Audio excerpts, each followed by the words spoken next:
गुरुर्विष्णू गुरुर्देवो महेश्वरः गुरुः साक्षात् परब्रह्म तस्मै श्री गुरवे नमः।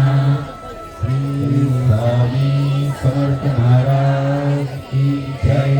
अनंत कोटि ब्रह्मांड नायक राजाधिराज योगिराज परब्रह्म सद्गुरु श्री स्वामी समर्थ महाराज की जय। अनंत कोटी ब्रह्मांड नायक राजाधिराज योगीराज परब्रह्म सद्गुरु श्री स्वामी समर्थ महाराज।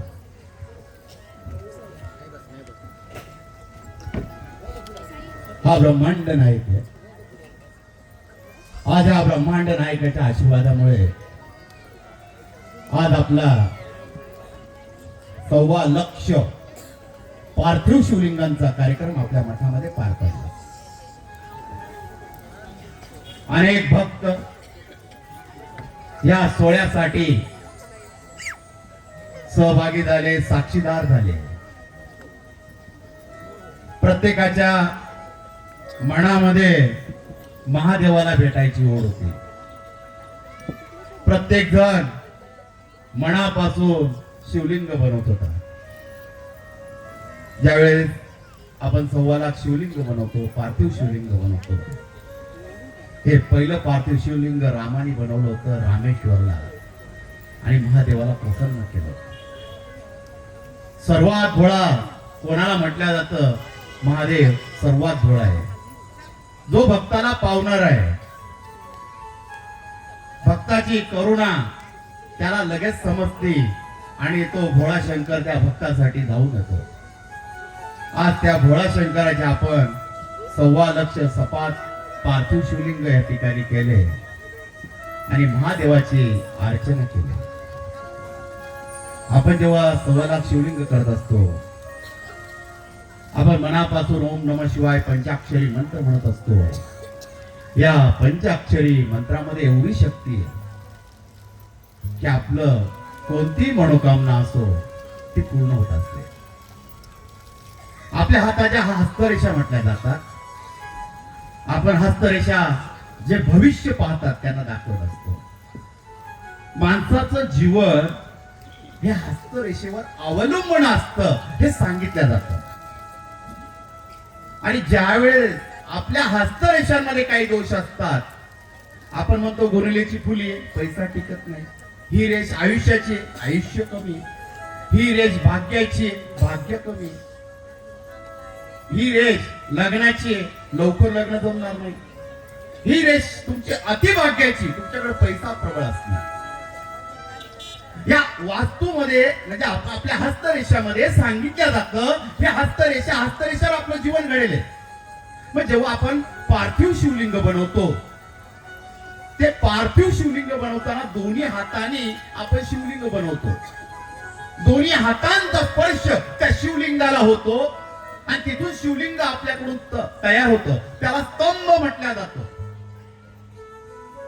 जेव्हा स्तंभ तयार होतो, ज्या दोन्ही हाताने आपण स्तंभ तयार करतो, शिवलिंग तयार करतो, आपल्या हाताचे ह्या रेषा, हस्तरेषा त्याच्यावर ठसे उमटल्या जातात। आणि ज्या वेळेस हाताचे ठसे त्या शिवलिंगावर उमटले जातात, माझ्या भोळ्या महादेवाला समजतं त्या ठिकाणी माझा भक्त अडचण येते।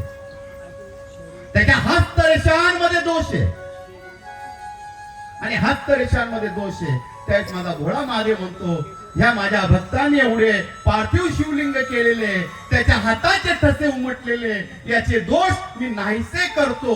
आणि त्यावेळेस आपल्या हाताच्या हस्तरेषा ह्या बदलत असतात आणि आपलं भाग्य बदलत असतं आणि त्यामुळे पार्थिव शिवलिंगाचा प्रभाव हा अप्रव होत असतो। एवढी शक्ती या पार्थिव शिवलिंगामध्ये।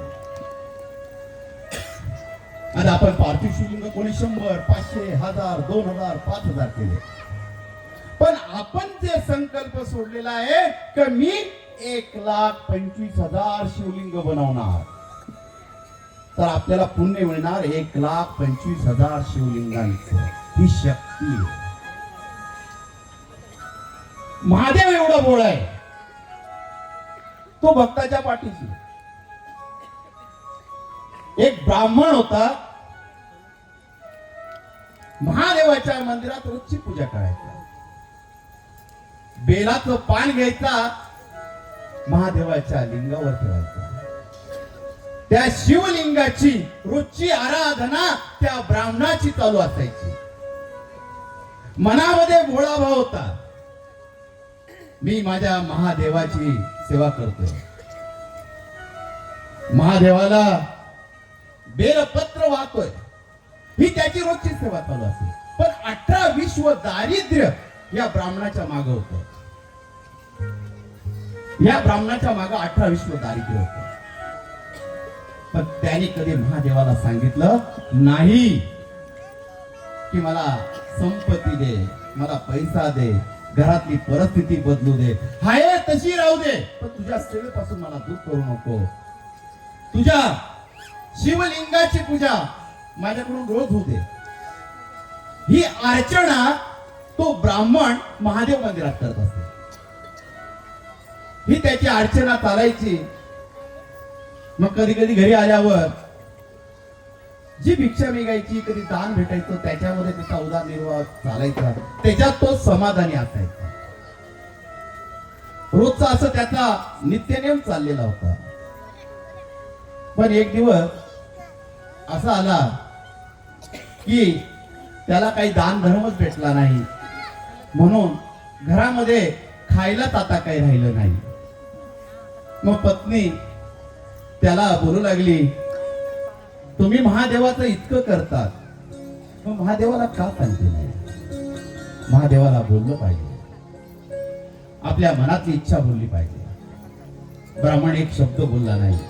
त्यावेळेस पत्नी सुद्धा शांत राहिली. असं हळूहळू त्याची परिस्थिती खराब होत चालली. आणि एक दिवस तो महादेवाच्या मंदिराजवळ बसलेला होता आणि पार्वती माता आणि महादेव त्या परिसरामध्ये भ्रमण करत होते.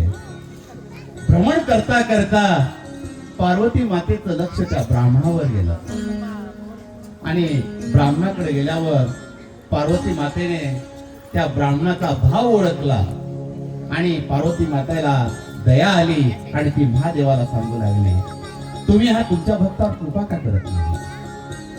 तुमच्या भक्तावर कृपा करा, त्याला दारिद्र्यातून मुक्त करा. महादेव बोलू लागले, अजून वेळ आहे. वेळ आल्यावर हा ब्राह्मण फार धनी होणार आहे. याच्याकडं याने इतके बेलपत्र वाहिलेले, त्या बेलपत्राचं फळ म्हणून याला 100 सोन्याच्या मोहरा मिळणार आहे. ही गोष्ट एका सावकाराने ऐकली, जो पार्वती मातेचा संवाद आणि महादेवाचा संवाद हा पार्वती माते. आणि ज्यावेळेस हा संवाद त्याने ऐकला, तो दुसऱ्या दिवशी 100 मोहरा घेतल्या सोन्याच्या आणि त्या ब्राह्मणाच्या घरी गेला आणि ब्राह्मणाला बोलू लागला, ह्या 100 सोन्याच्या मोहरा मी तुला देतो. आजपर्यंत तुम्ही महादेवाला जेवढी बेल वाहिली ते बेल मला पान परत दे. ब्राह्मण ठीक बोलला.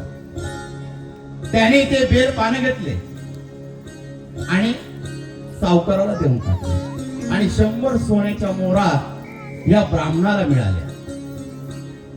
हा मारवाडी सावकार महादेवाच्या मंदिरात आला आणि ते ब्राह्मणाकडून घेतलेले बेलपानं शिवलिंगाच्या पिंडीवर वाहू लागला. वाहता वाहता सर्व पानं वाहिल्यानंतर त्याचे दोन्ही हात त्या शिवलिंगाला चिटकून गेले. तो रडू लागला, महादेवा हे काय केलं, माझे हात चिटकवले, मी विकत पानं घेतली होती. तो रडू लागला, दयावया करू लागला. त्यावेळेस महादेव तिथं सांगू लागले, तू माझ्या भक्ताला 1000 मोहरा अजून दे, तेव्हाच मी तुझे हात सोडेन. तो सावकार तिथं रडत होता आणि थोड्या वेळात तो ब्राह्मण तिथं आला. त्याने सावकाराची अवस्था पाहिली. त्यावेळेस तो सावकार सांगू लागला, पहिले माझ्या मुलाला बोलव, 1000 मोहरा घेऊन, नंतरच मी तुझ्याशी बोलेन. ब्राह्मणाने त्या सावकाराच्या मुलाला 1000 मोहरा घेऊन मंदिरात बोलवलं आणि त्या मुलाला सावकाराने सांगितलं, त्या सोन्याच्या 1000 मोहरा त्या ब्राह्मणाच्या पदरामध्ये टाक. त्या मुलाने टाकल्यावर त्या सावकाराचे हात शिवलिंगापासून मोकळे झाले. आणि ज्या वेळेस ते हात मोकळे झाले, सावकाराच्या डोळ्यामध्ये पाणी आलं. या बेलापत्रामध्ये एवढी शक्ती आहे. जो पार्वती मातेचा संवाद झाला, महादेवाचा संवाद झाला, तो संवाद मी ऐकला.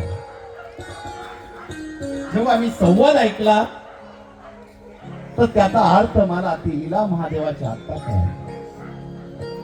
म्हणून महादेवाला भोळ म्हटलं जातं आणि जोही त्याचा भक्त झाला त्यांची दरिद्री नाहीशी होतात. तो शिव आहे, सत्य आहे, अनादी आहे. त्याला अंत नाही, त्याला सुरुवात नाही. तो महादेव आहे. महादेवाबद्दल प्रत्येक ठिकाणी काही काही जणांचे प्रत्येकाचे विचार वेगळे आहेत. महादेवाच्या लिंगाला काही जण लिंग म्हटलं जातं, पण त्याला साक्षात ज्योतिर्लिंग म्हटलं जातं. जी ज्योत पेटवल्या जाते ती ज्योत सुद्धा एक ज्योतिर्लिंग तयार होतं. तुम्ही दिवा लावा, त्या दिव्यामध्ये जी वात भेटते त्याच्यामध्ये सुद्धा एक तुम्हाला ज्योतिर्लिंग दिसतं. या ज्योतिर्लिंगामध्ये एवढी शक्ती. तो एक स्तंभ आहे. ज्या वेळेस सृष्टी निर्माण झाली, ब्रह्मदेवाला अहंकार झाला, ही सृष्टी मी चालवतोय, इथं कोणाला काही पडलेलं नाही. ह्या सृष्टीचा चालक, मालक, पालक सर्व मी पाहतोय. हे ब्रह्मदेव म्हणू लागले. म्हणून त्यांची परिक्रमा सुरू झाली आणि ते विष्णू देवाजवळ आले. आणि आपले विष्णू भगवान नारायण आपल्या मस्त मूड मध्ये झोपलेले होते. आपल्या मानेखाली हात ठेवलेला होता.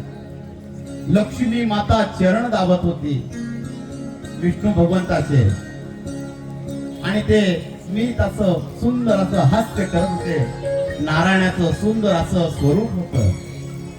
त्यावेळी साक्षात ब्रह्मदेव आले आणि विष्णुदेवाला बोलू लागले, नारायणा, तुम्हाला ह्या जगाचं काहीच पडलेलं नाहीये, सर्व मीच बघतोय.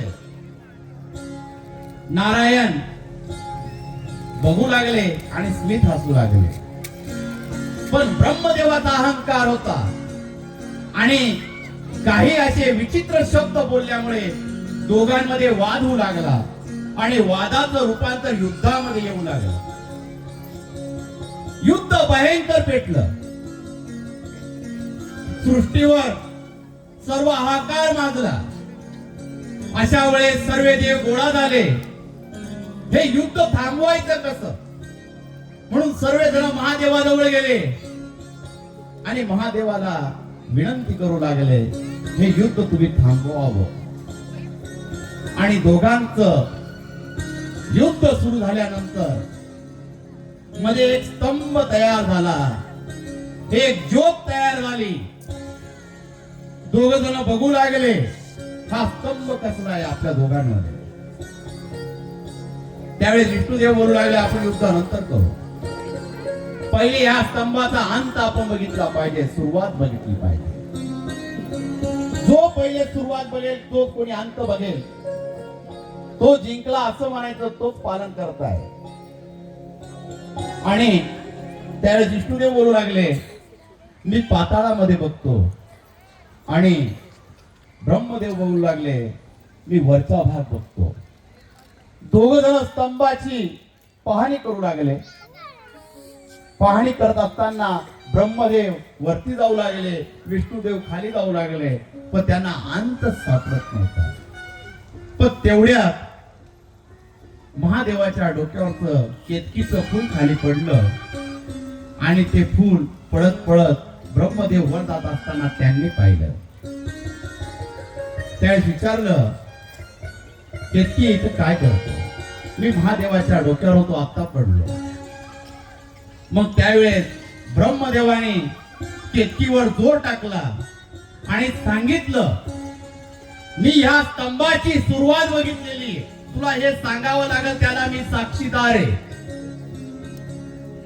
आता जो ब्रह्मदेव सृष्टीचा पालनहार हे शब्द बोलत होता आणि केतकीला वाटत होत, जर आपण ऐकलं नाही तर आपलं काय होणार.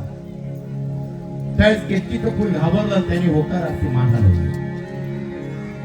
साक्षात विष्णू भगवान पाताळात गेले, त्यांना अंत काही सापडला नाही, ते परत वर आले.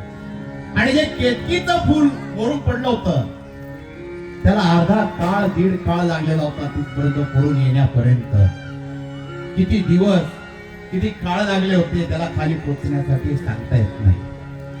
आणि दोघ जण एकमेकाला भेटले आणि त्यावेळे ब्रह्मदेव विष्णुदेवाला सांगू लागले, हे बघ माझ्याकडे साक्षीदार आहे, मी सुरुवात बघितली, हे केतकीचं फुल त्याला साक्षीदार आहे.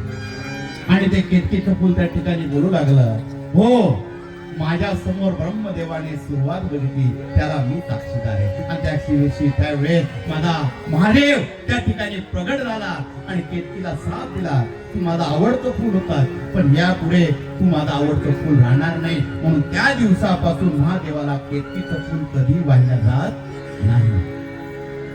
ब्रह्मदेव खोटे बोलले म्हणून महादेवाने ब्रह्मदेवाला 5 शिर होते आणि 1 शिर उडवल्या गेलं, म्हणून ब्रह्मदेवाला 4 शिर झाले. आणि त्यावेळेस साक्षात महादेवाने ब्रह्मदेवाला श्राप दिला, या सृष्टीवर तुझी कोणीच पूजा करणार नाही, तुझं कोणी नाव घेणार नाही. या सृष्टीवर कोणी नाव घेईल तर ह्या विष्णूचं नाव घेतील आणि विष्णूचा अवतार होती. आणि त्यावेळेस साक्षात नारायणाने आपल्या महादेवाला नमस्कार केला आणि महादेवाने सुद्धा नारायणाला नमस्कार केला. ज्या ठिकाणी रामाचा अवतार झाला, राम महादेवाचं नाव घेतो आणि साक्षात महादेव रामाचं नाव घेतात. दोघं एकमेकाचे गुरु आहेत, दोघं एकमेकाचं स्मरण करतात, दोघं एकमेकाच्या स्मरणात असतात. ही शक्ती आहे, ही महादेवाची शक्ती आहे. ही शक्ती आपण प्रगट करतो. 1.25 लाख शिवलिंग करणं ही साधी गोष्ट नाही. खूप ठिकाणी बघितल्या जातं की महिना लागतो पार्थिव शिवलिंग करण्यासाठी, आपण एका दिवसामध्ये करतो. श्रावणामध्ये महिनाभरामध्ये 1.25 लाख शिवलिंग केले जातात. काही जण 11 दिवसामध्ये करत असतात, आपण एका दिवसामध्ये करतो. महाराष्ट्रामध्ये, भारतामध्ये एकमेव कोणतं गाव असेल प्रति अक्कलकोट सुरगाणा, तिथे एका दिवसात आता तर 3 वाजेपर्यंत 4 वाजेपर्यंत 1.25 लाख शिवलिंग होऊन जातात. म्हणजे महादेवाची इच्छा काय, तुम्ही शिवलिंग वाढवले पाहिजे, म्हणजे आपली संख्या वाढणार, शिवलिंग वाढणार. सकाळी सत्संगचे सर्व महाराज लोक आलेले होते, ते काय सांगत होते की तुम्ही 1.25 लाख शिवलिंग करता, पुढे अधिक महिना येत आहे, अधिक महिना तिथं ज्येष्ठ महिना डबल असतो, तर तेव्हा सुद्धा तुम्ही सेवा करा, त्याचं फळ याच्यापेक्षा जास्त आहे. तर तुम्ही प्रयत्न करा आणि वर्षामधून पुढच्या वर्षी तुमच्याकडून 2 वेळेस होतील. मी त्यांना होकारार्थी मान हलवले, कारण पहिले मला माझ्या स्वामी भक्तांना विचारावं लागलं, कारण आजपर्यंत कोणताही निर्णय मी स्वतः घेतो. मला माहिती आहे ज्यावेळेस मी स्वतः निर्णय घेतो सर्व स्वामी भक्त माझ्या पाठीशी उभे असतात आणि आधार देत असतात की तुम्ही कार्यक्रम करा, आम्ही तुमच्या बरोबर आहे. आणि त्याचं फळ हे मला इथं दिसतंय की आपण काय कमवलं, आपण माणसं कमवली, स्वामी भक्त कमवले, शिवभक्त कमवले. आयुष्यामध्ये पैसा कधी कमवाल, पण माणसं कमवाल. पैसा कधीच कामात येणार नाही, माणूस अर्ध्या रात्री कामात येईल.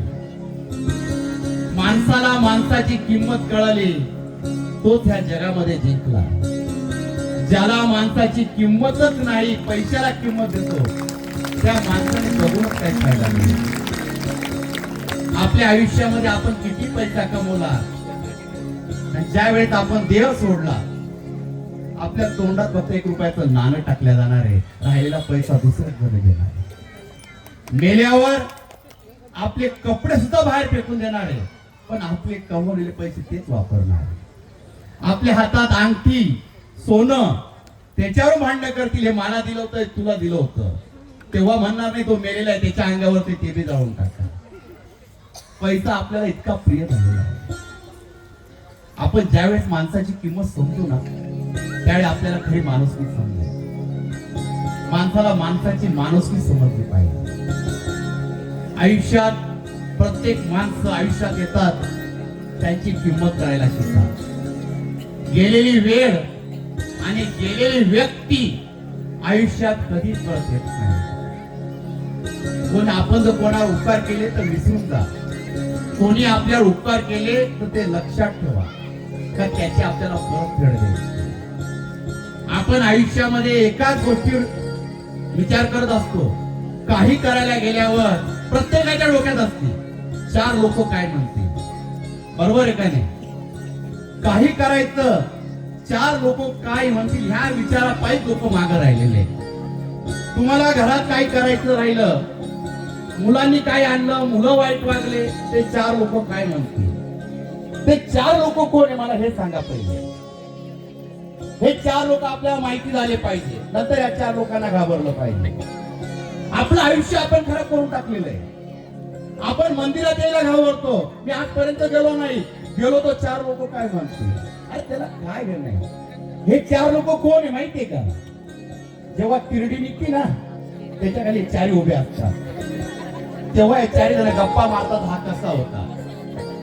चांगला असल तर चांगला म्हणता, वाईट असल तर वाईट म्हणता. ते 4 लोक त्या दिवशी येतात आपल्याला उचलायला काय म्हणायसाठी. म्हणून आयुष्य खराब करू नका त्या 4 लोकांपायी. आयुष्य सुंदर आहे, ते सुंदरतेने जगा, मोकळं जगा. आयुष्यामध्ये भगवंताने सुंदर असे दिवस दिलेले, ते सुंदरतेने जगा. आयुष्यामध्ये सर्वस्व पैसा नाहीये, आयुष्यामध्ये माणुसकी सुद्धा आहे. ज्याच्याकडे माणुसकी, त्याच्याकडे माणुसकीचा धर्म आहे, तो खरा माणूस आहे.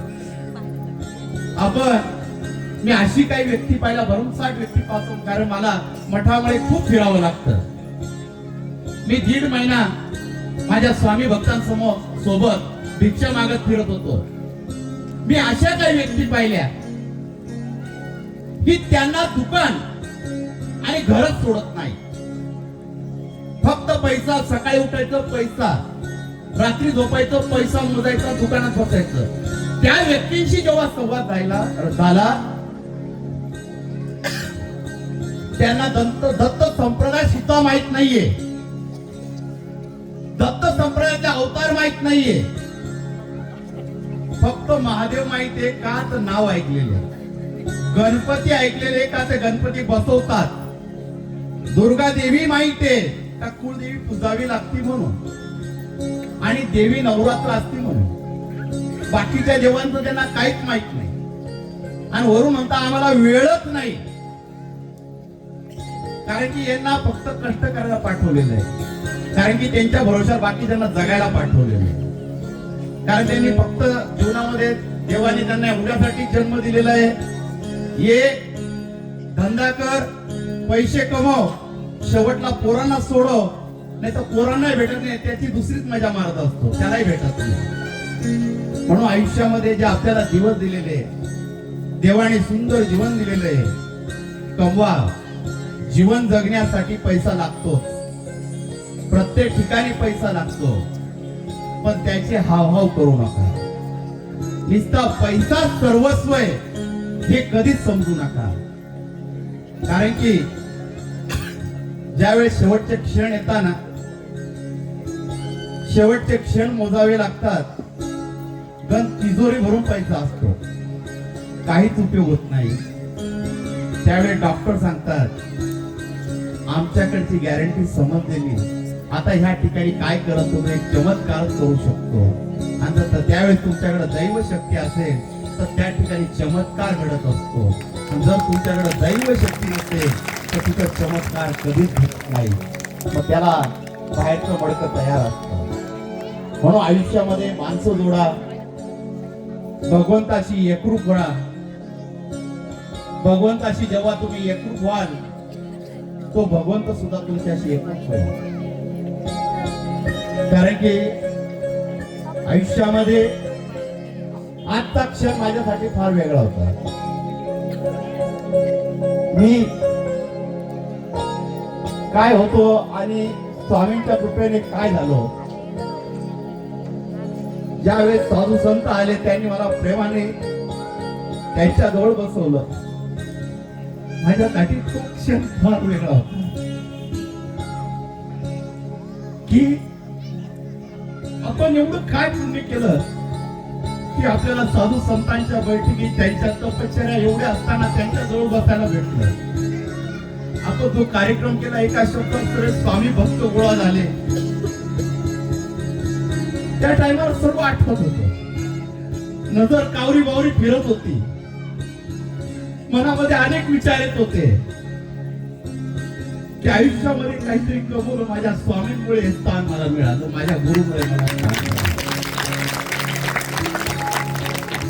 माझ्या गुरुनी मला खालून उचललं, पुढे नेऊन ठेवलं. आज हे मला समजतंय. मी कधी स्वप्नामध्ये सुद्धा विचार केला नव्हता का स्वामी मला ह्या स्थानावर आणून बसवतील. कधी कधी चुका झाल्यावर स्वतःची लाज वाटते. आपण कसं वागतो, स्वामी काय करता, आपल्याला काय देत आहे. कारण आयुष्यामध्ये असे काही क्षण असतात, आपण चुकून बोलतो, कोणाचं मन दुखवतो. आणि ज्यावेळेस आपण त्या स्थानावर बसतो आणि त्यावेळेस आपण केलेल्या चुका त्या ठिकाणी आठवतात का खरंच आपल्याकडून कोणाचं मन दुखवलेलं गेलेलं आहे. आज एवढं प्रेम स्वामी भक्त देतात, शिव भक्त देतात. सर्वजण सर्व सोडून एक कार्यक्रम मठातर्फे ठेवला जातो. प्रत्येक जण आपला अमूल्य वेळ या कार्यक्रमासाठी देतो. हे प्रेम तुम्ही मला दिलं आणि महादेवाच्या कार्यक्रमासाठी हजर झालात, आपला वेळ दिला, हे मी माझं भाग्य सांगतो. या कार्यक्रमामध्ये मी देवाकडे काय मागेन, मी भगवंताला एकच सांगल. भगवंता जसा प्रत्येकाच्या दारापुढे जोडी घेऊन फिरत होतो, प्रत्येक जण काही ना काही टाकत होता. आता ह्या कार्यक्रमामध्ये एवढं प्रेम दिलं, एवढा आनंदित कार्यक्रम पडला. आता तुझ्या पुढे जोडी फिरवतो. त्यांचे सर्वांचे दुःख असं ते माझ्या जोडीत टाक आणि यांना सर्वांना आनंदित करून टाक. बस मला काहीच नाही. हेच मी या कार्यक्रमामध्ये शिकलो. कारण की स्वामी मार्गामध्ये जेव्हा स्वामी भक्त मठामध्ये येतात, जेव्हा ते आनंदाने सांगतात माऊली माझी इच्छा पूर्ण झाली, मठामध्ये मी एक नारळ वाहिले, स्वामींचं दर्शन केलं आणि माझं सर्व चांगलं झालं, त्यावेळेस त्या भक्तापेक्षा सर्वात जास्त आनंद मला होत असतो की माझ्या स्वामींनी त्याची इच्छा केली. कारण की त्यांच्या चेहऱ्यावरचा आनंद फार वेगळा. मी अशा काही महिला बघितल्या 3-3, 4-4 वर्ष झाले, 5-5 वर्ष अशा रडत होत्या, मुलबाळ होत नाही. आणि जेव्हा मठामध्ये उलटी भरल्या गेली, महिन्यात 15 दिवस, 3 महिन्यामध्ये त्यांना दिवस राहिले आणि जेव्हा त्या सांगतात माऊली मला दिवस राहिले, स्वामींनी माझी ओटी भरली, सर्वात जास्त आनंद मला होतो आणि त्याशी मला सर्वात शांत झोप लागते. माझ्या स्वामींनी काहीतरी भक्तांच्या मनामध्ये दिलेले, तो आनंद खूप वेगळा असतो. स्वामींकडे कधीच मागायची इच्छा होते. मला कधी बसल्यावर मनातून तोंडातून शब्द निघत नाही, स्वामी मला हे द्या. माझ्या तोंडातून एकच निघतं, या मठामध्ये कोणताही भक्त आला ना त्याची पहिले जोड भरून देत, तेच माझ्यासाठी बरोबर आहे. मला काही नको सांगतो तर तुमचा आशीर्वाद असू द्या स्वामी. आणि तो आशीर्वादाच्या श्लोकामध्ये स्वामी महाराज या अनुभव मी या मठामध्ये बघतोय. कारण माझा ब्रह्मांड नायक आहे. माझा ब्रह्मांड नायक एका शब्दात ऐकतो आणि सर्वांच्या डोळ्या भरून देतो. प्रत्येकाला काही ना काही देतो, कधीच खाली हात पाठवतो. तरी काही काही भक्त म्हणतात स्वामी या मठात आले, अजून माझी इच्छा पूर्ण झाली नाही. तरी आज ह्या कार्यक्रमामध्ये थोडंफार जरी पुण्य असतं तर स्वामींना विनंती करतो, स्वामी महाराज ते पुण्य त्यांना द्या, पण त्यांची इच्छा पूर्ण करून द्या. बस तो भक्त पूज झाला म्हणजे खूप काही कमवून आयुष्यामध्ये बसलेत आपल्याला पाहिजे. कारण भक्ताला काय पाहिजे असतं, फक्त देवाजवळ जाऊन समाधान भेटतं. मी किती जण असे पाहिले की कधी देवाला मानत नव्हते, पण ते जेव्हा स्वामी समर्थ मठामध्ये आले आणि माझ्या ब्रह्मांड नायकाचं नाव घेऊ लागले, तो आनंद आपल्यासाठी फार वेगळा आहे. ह्या आयुष्यामध्ये कमवून सर्वजण स्वामी भक्त व्हा, शिवभक्त व्हा, कोणत्याही देवाची सेवा करा, पण आपल्या गुरुला त्या देवामध्ये बघा. कधी हा मी ह्या पंथाचा, मी त्या देवाचा, मी ह्याच देवाचं करतो, हा मनामधला भ्रम सोडून द्या. सर्व एकच आहे, फक्त हे अवतार आपल्यासाठी घेतलेले, हे आपल्याला दाखवून देण्यासाठी घेतलेले. भगवंताने अवतार घेतले नसते तर धर्म काय हे कोणाला समजलं नसतं. आपल्याला धर्म समजायला पाहिजे म्हणून भगवंताने प्रत्येक वेळेस अवतार घेतले आणि आपल्याला दाखवून दिलं की धर्म काय आहे, तुझी सेवा काय आहे, आणि त्यावेळेस आपल्याला त्या गोष्टी कळत आल्या. म्हणून भगवंताचे अवतार होत गेले. आपण बोलत आलो आपल्या हिंदू धर्मामध्ये खूप देव आहे, देव आपले तेवढेच आहे, एकच आहे, पण त्याने अवतार हे आपल्यासाठी घेतले. ज्यावेळेस माझे स्वामी महाराज समाधीमध्ये विलीन झाले, माझे स्वामी सांगू लागले माझे भक्त कसे अक्कलकोट मध्ये राहतील, माझे भक्त कुठे असतील, हे कुठं जातील. म्हणून माझे स्वामी महाराज समाधी अवस्थेमध्ये जात असताना भक्तांसाठी त्यांच्या पादुका सोडून गेले की जोही भक्त येईल माझ्या पादुकावर त्याचं मस्तक ठेवून त्यावेळी त्याची इच्छा पूर्ण करून दे, कारण त्याचा आवाज मी ऐकते. माझे स्वामी महाराज माझा ब्रह्मांड नायक ज्यावेळेस अवतार समाप्ती करतो आणि भक्तांना एकदम आनंदात सांगतो, एक आवाज उठतो, हम गया नहीं हम जिंदा है. हे सांगणारा कोणी असेल तर माझा ब्रह्मांड नायक. ज्यावेळेस स्वामी महाराजांचा असा आवाज ऐकावा, एखादा मंत्र ऐकावा, अंगामध्ये 70, 80, 100 हत्तींचं बळ येऊन लागतं की आपल्यामध्ये शक्ती कोणती प्रगट झालेली तर ती ब्रह्मांड नायकाची शक्ती प्रगट झाली. माझ्या स्वामी महाराजांनी अक्कलकोट मध्ये सगळ्या भक्तांच्या इच्छा पूर्ण केल्या. कोणत्याही भक्ताला कधीच काही केलं नाही, काहीच कमी करू दिलं नाही. ज्याच्या मनामध्ये जसा भाव तसं माझ्या स्वामी महाराजांनी दिलं. महाराजांनी कधी कोणता नियम सांगितला नाही, काही नाही. कधी कोणी गरीब असो श्रीमंत असो त्याला आपल्या जवळ बोलवणारा कोणी असं तर माझा ब्रह्मांड नायक आहे माझे स्वामी समर्थ महाराज. महाराज कोणाच्या हातून खात असे, कोणी प्रेमाने बोलवलं स्वामी तिथं जात असते. स्वामी कधीच बोलले नाही हा असा आहे, याचे हात दुखलेले नाहीये. स्वामी फक्त त्याच्या मनातला भाव ओळखत असे. काय गरज होती स्वामी महाराजांना त्या म्हातारी जवळ, त्या म्हातारीला सांगायची काय गरज होती, त्या म्हातारीच्या मनातला भाव स्वामींना ओळखायची काय गरज होती. मी अनेक कथांमध्ये तो विषय सांगतो, का सांगतो की माझ्या स्वामींचं चरित्र त्यांच्यापर्यंत पोचावं, माझ्या ब्रह्मांड नायकाचं चरित्र ज्याच्यापर्यंत पोचावं त्याच्यापर्यंत पोचलंच पाहिजे. की माझे स्वामी महाराज कोणते नेम पाळत नव्हते. माझे स्वामी महाराज श्रीमंत गरीब मला हेच पाहिजे मला तेच पाहिजे, माझे स्वामी कधीच सांगत नव्हते. मला माझ्या स्वामींना पैशाची लालसा होती ना कशाची लालसा होती ना पंचपक्वानाची लालसा होती. माझे स्वामी जे दिलं ते खात असत, फक्त भक्ताचा भाव बघत असे. आणि त्यावेळेस माझ्या ब्रह्मांड नायकाच्या चेहऱ्यावर जे हास्य निर्माण व्हायचं त्याचा आनंद माझ्या स्वामी समर्थांना फार वेगळा असायचा. महाराज त्या म्हातारीकडे बघायचे, तिच्या मनातला भाव ओळखत असायचे. काय भाव ओळखायचे, हिची इच्छा आहे ना मला नैवेद्य द्यायचा, हिच्या हातून इच्छा आहे की माझ्या तिच्या हाताने मुखामध्ये घास भरवावा, या म्हातारीची इच्छा. आणि म्हातारी कोण आहे, भीक मागीन. अरे भीक मागती काय झालं, तिच्या मनात माझ्याबद्दल भाव निर्माण आहे, माझ्या मनाबद्दल भाव निर्माण आहे, पण मला तिला जवळ बोलवलंच पाहिजे. आणि ती म्हातारी रोज स्वामीला लांबून दर्शन करायची. लोक तिचं जवळ येऊ देत नव्हते, लांब हाकलत असे त्या म्हातारीला, बाजूला वय, तुला स्वामींपर्यंत पोहोचू शकत नाही, तुझी लायकी नाही. लोक तिला बाजूला करून देत होते, पण तिचा भाव निर्मळ होता.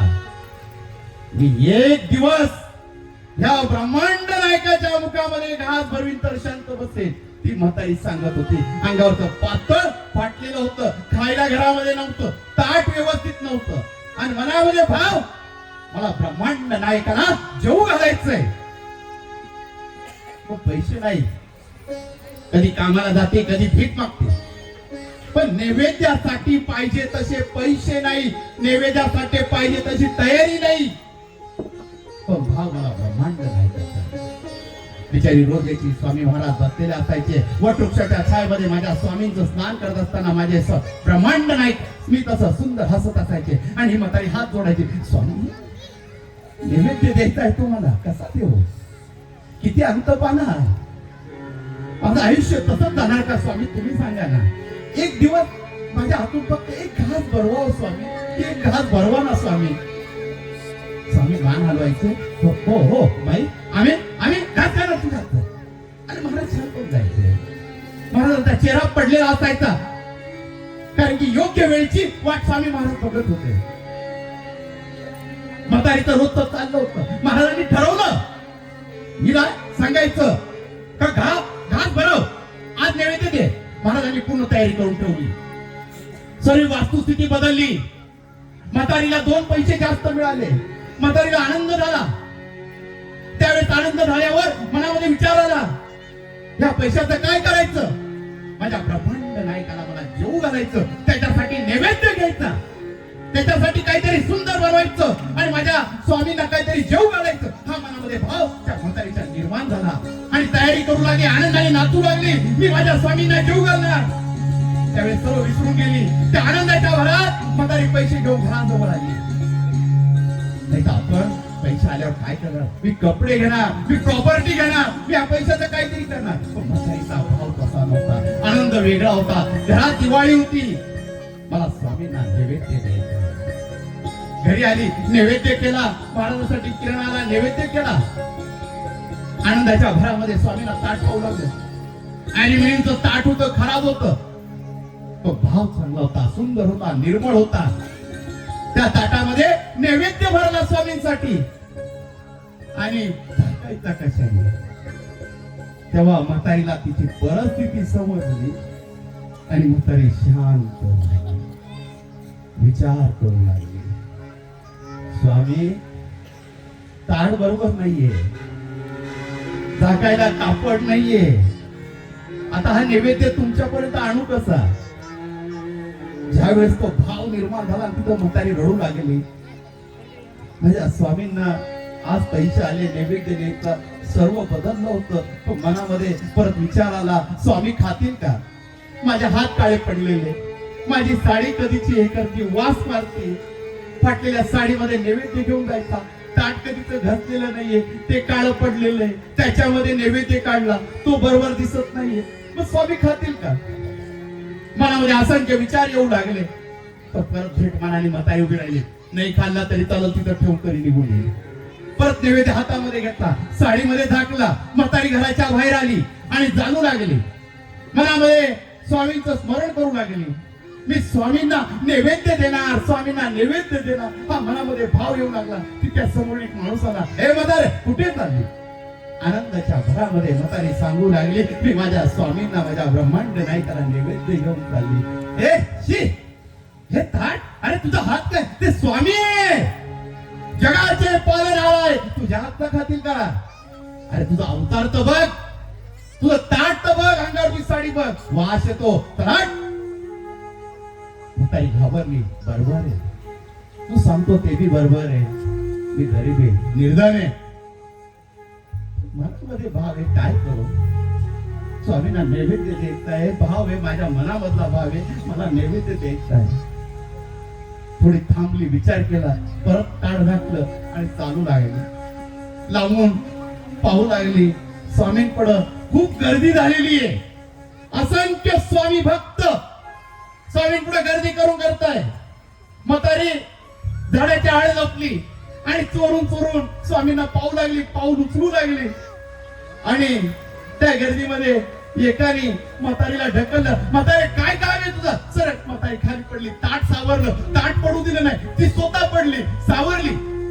खाली पडल्या पडल्या स्वामी आणि माझ्या ब्रह्मांड नायकाने तो आवाज ऐकला आणि माझा ब्रह्मांड नायक म्हणतात, हे हरामखोर, कोण आहे रे? माझी माई आलेली आहे, माझी माई मला नैवेद्य घेऊन आलेली आहे. चल हरामखोर बाजूला. महाराज मोठ्या आवाजात बोलले.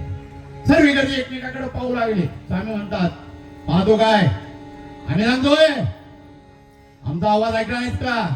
माझ्या माईला जागा द्या. सर्व लोक बाजूला होऊ लागले.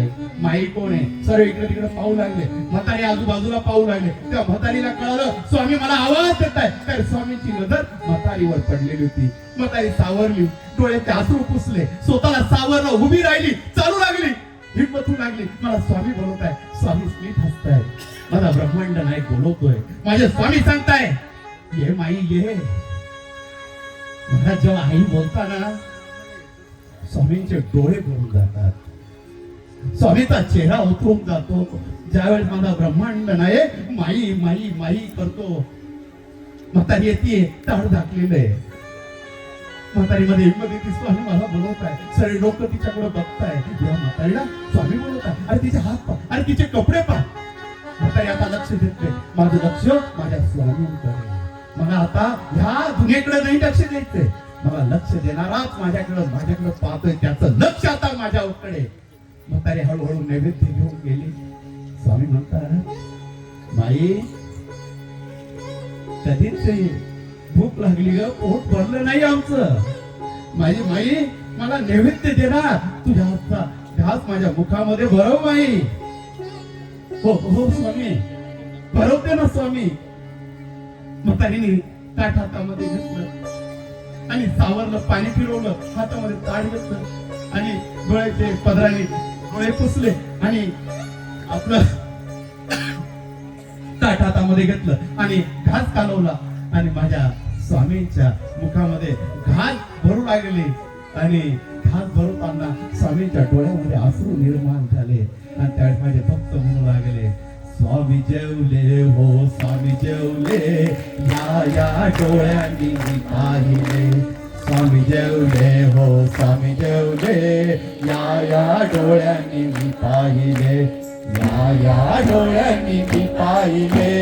स्वामी जेवले हो, स्वामी जेवले हो, स्वामी जेवले, या डोळ्यांनी मी पाहिले. स्वामी जेवले हो, स्वामी जेवले, या डोळ्यांनी मी पाहिले. कमरेवरचा काढोनिहा चालविला डबा. कमरेवरचा काढोनिहा चालविला डबा. गोरी मुलीचा चिरविला, देवदेवला हो, देवदेवला हो. स्वामी जेवले हो, स्वामी जेवले, या डोळ्यांनी मी पाहिले. स्वामी जेवले हो, स्वामी जेवले, या डोळ्यांनी मी पाहिले. या डोळ्यांनी मी पाहिले. स्वामी जेवले हो, स्वामी जेवले हो, स्वामी जेवले, या डोळ्यांनी मी पाहिले.